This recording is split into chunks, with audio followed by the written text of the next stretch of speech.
Amari Ngoone Aram Mbaay di ñaax joor di ñaax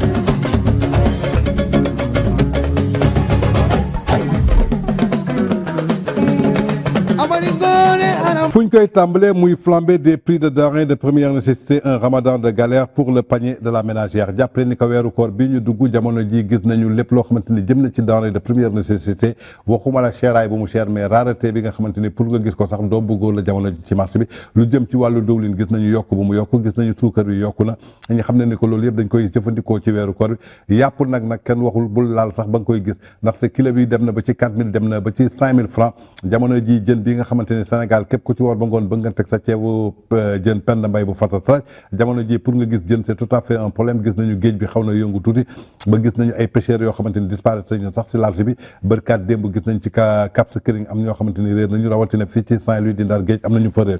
ba tey suñu sukkandikoo ci flambée des prix yi nga xamante ni toog na ci wàllu denrées alimentaires yi mi ngi suscité beaucoup d'inquiétudes sur les consommateurs. Le prix de tous les produits connaissent une légèreté hausse, une situation qui gâche l'atmosphère dans tous les lieux de commerce et les marchés avec des clients qui ne cessent de plaindre de la cherté de la vie. En tout cas muy loo xamante ni doy na waar jamono ji consommateurs yi ñu ngi jooy bu baax a baax suñu sukkandikoo ci les ménages ont du mal à se procurer les produits de base pour préparer un bon ceebu jën pour le fameux ndogu que tous les musulmans attendent après une longue journée d'abstinence.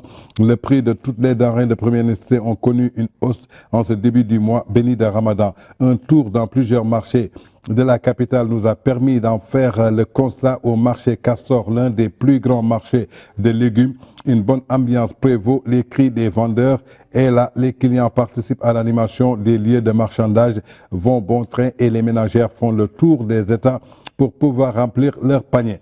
Les vendeurs sont tranquillement assis devant leur étal, bien garnis de légumes, mais au prix intouchable, une situation qui n'est pas pour plaire aux clients qui ne cessent de majorer se plaignant des hausses. Rien n'est accessible dans ce marché.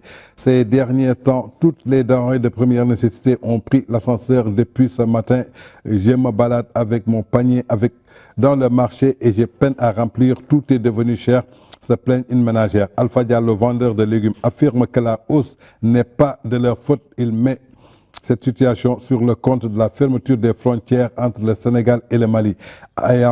Avant, j'achetais un sac de choux à 8 000 francs. Aujourd'hui, le même sac revient entre 15 000 et 20 000 francs. C'est le cas pour les produits, dit-il, en hausse les épaules pour dégager les responsabilités quant à ces argumentations. Rencontré au marché Tilène et de la Médina, Rama est vêtue d'une robe jaune assortie de garnitures roses. Elle explique qu'elle a l'habitude de venir faire son marché avec un budget journalier de 4 000 francs ou 5 000 francs, ce qui lui permettait de rentrer la calebasse remplie. Mais depuis le début du Ramadan, elle peine à acheter tous les condiments en même temps à avoir du poisson ou de la viande. Même le riz ordinaire ou celui local a augmenté. Il est passé de 13 500 à 14 500 le sac. Même chose pour les bouteilles d'huile. Ces braves dames interpellent les autorités sur cette situation qui devient interminable pour les ménagères. Le kilogramme de viande passe de 3 500 à 4 000 francs. Le kilogramme, le poisson de 2 500 à 3 000 francs. D'après Ouriba, la viande a également connu une hausse considérable à cause de la fermeture de la frontière avec le Mali.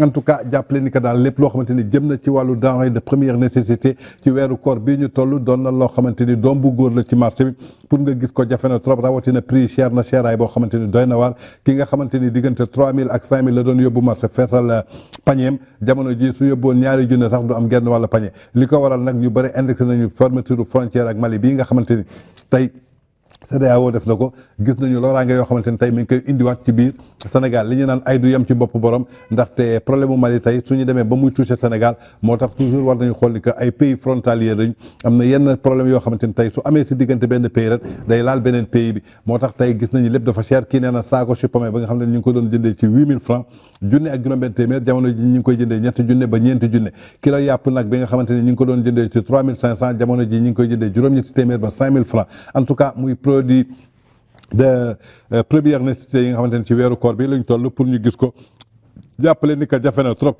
moo tax daal ménagères yeeg consommateurs yi ñu ngi interpellé kii di état du Sénégal ak autorités yi ñu xool yan jéego lañ ci mën def pour mën leen ci jàppale.